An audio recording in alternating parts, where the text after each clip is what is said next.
மிஃப்ராஜ் பயணம். அல்லாஹ் மிகப் பரிசுத்தமானவன். அவன் தன் அடியாரை முஹம்மது பைத்துல் ஹராமிலிருந்து கஃபத்துல்லாவிலிருந்து தொலைவிலிருக்கும் பைத்துல் முகத்தஸிலுள்ள மஸ்ஜிதுல் அக்ஸாவிற்கு ஓர் இரவில் அழைத்துச் சென்றான். மஸ்ஜிதுல் அக்ஸாவின் சுற்றல்லைகளை நாம் அபிவிருத்தி செய்திருக்கின்றோம். நம்முடைய அத்தாட்சிகளை அவருக்கு காண்பிப்பதற்காக அவ்வாறு அழைத்துச் சென்றோம். நிச்சயமாக அவன் யாவற்றையும் செவியுறுவோனாகவும் பார்ப்போனாகவும் இருக்கின்றான். அல் குர்ஆன் 17:1. ஜிப்ரில் வருகை, வீட்டு முகடு திறக்கப்படுதல். அல்லாஹ்வின் தூதர் அவர்கள் கூறுகின்றார்கள், நான் மக்காவில் இருந்தபோது என்னுடைய வீட்டு முகடு திறக்கப்பட்டது. அதன் வழியாக ஜிப்ரீல் இறங்கினார்கள். என்னுடைய நெஞ்சை பிளந்தார்கள். அதை சம்சம் தண்ணீரால் கழுவினார்கள். பின்னர் ஈமான் மற்றும் ஞானத்தால் நிரப்பப்பட்ட ஒரு தங்கத் தட்டைக் கொண்டு வந்து என்னுடைய நெஞ்சில் கொட்டிவிட்டு அதை மூடிவிட்டார்கள். அறிவிப்பவர் அபூதர் ரலி. நூல் புகாரி -34-9. புராக் வாகனம். நான் கபாவில் ஹம்சா, ஜஃபர் ஆகிய 2 மனிதர்களுக்கிடையே பாதி தூக்கமாகவும் பாதி விழிப்பாகவும் இருந்தபோது இந்த நிகழ்ச்சி நடந்தது. கோவேறு கழுதையை விடச் சிறியதும் கழுதையை விடப் பெரியதுமான புராக் எனும் வாகனம் ஒன்று என்னிடம் கொண்டு வரப்பட்டது. அறிவிப்பவர் மாலிக் பின் சஃபா.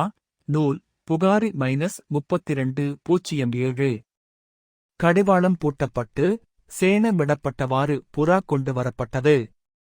நபி அவர்கள் அதில் ஏறச் சிரமப்பட்டார்கள். அப்போது ஜிப்ரீல் முஹம்மதிடம், நீ ஏன் இவ்வாறு செய்கின்றாய்? அவரை விட அல்லாஹ்விடம் மதிப்பிற்குரிய எவரும் உன்மீது ஏறியதில்லையே என்று அதை நோக்கி கூறியதும் அதன் மேனி வியர்த்து வழிந்தோடத் துவங்கிவிட்டது. அறிவிப்பவர் அனஸ் பின் மாலிக் ரலி. நூல் திர்மிதி -31-31, 3056. தன் பார்வை எட்டிய தூரத்தில் அது தன் குளம்பை காலை எடுத்து வைக்கின்றது. அறிவிப்பவர் அனஸ் பின் மாலிக் ரலி. நூல் முஸ்லிம் -25-9, 234. இந்த பயணத்தில் நாயகம் ஒவ்வொரு வானத்திலும் ஒவ்வொரு நபியை சந்தித்தார்கள். இறுதியாக அல்லாஹ்விடம் நேரில் பேசும் உயர்ந்த நிலையை அடைந்தார்கள். மேலும் நாம் அவரை உயர்ந்த இடத்திற்கு உயர்த்தினோம். அல் குர்ஆன் பிற்பகல் 7:57. அல்லாஹ்வை நேரில் சந்தித்தல். இறைத்தூதர் அவர்கள் கூறினார்கள், சர்வ வல்லமை படைத்தவனும் கண்ணியத்தின் அதிபதியுமான இறைவன் வில்லின் 2 முனையளவு அல்லது அதைவிட மிக அருகில் நெருங்கி வந்தான்.